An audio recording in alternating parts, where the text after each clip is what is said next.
السعدي تمريرة جميلة تطول الكرة وتكون في خارج خطوط الملعب، والتغيير استبدال في صفوف منتخب الجماهيرية العظمى.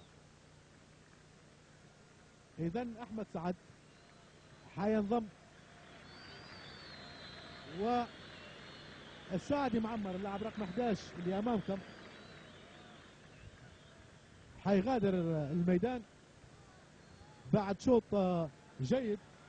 هذا اللاعب اللي الحقيقة سجل العديد من الأهداف في البطولة المحلية وبروح رياضية عالية كما عودنا في البطولة المحلية لكرة القدم ولقاءات المنتخب.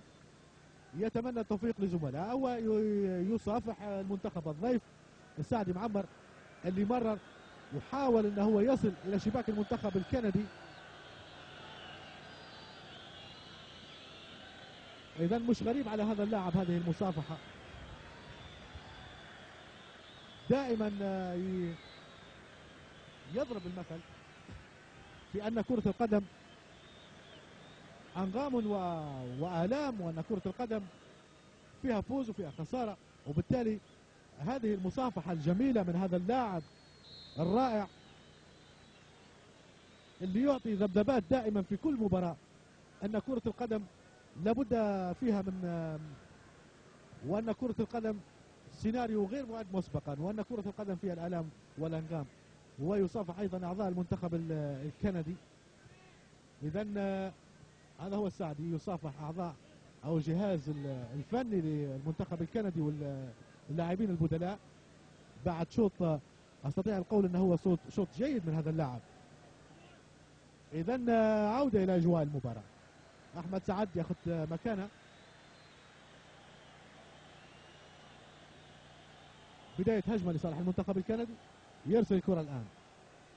التغطية والمتابعة ينجح هذه المرة.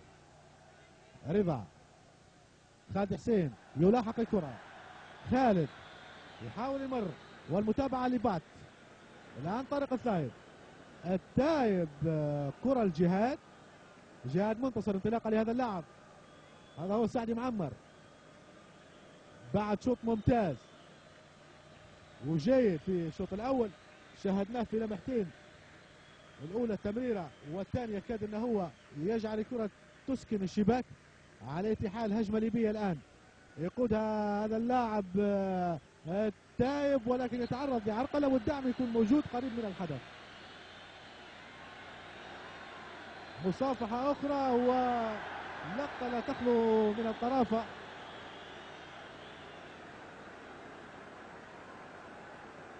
إذا ركلة حرة دائما يحب أنه هو يرفع المعنويات، وبالتالي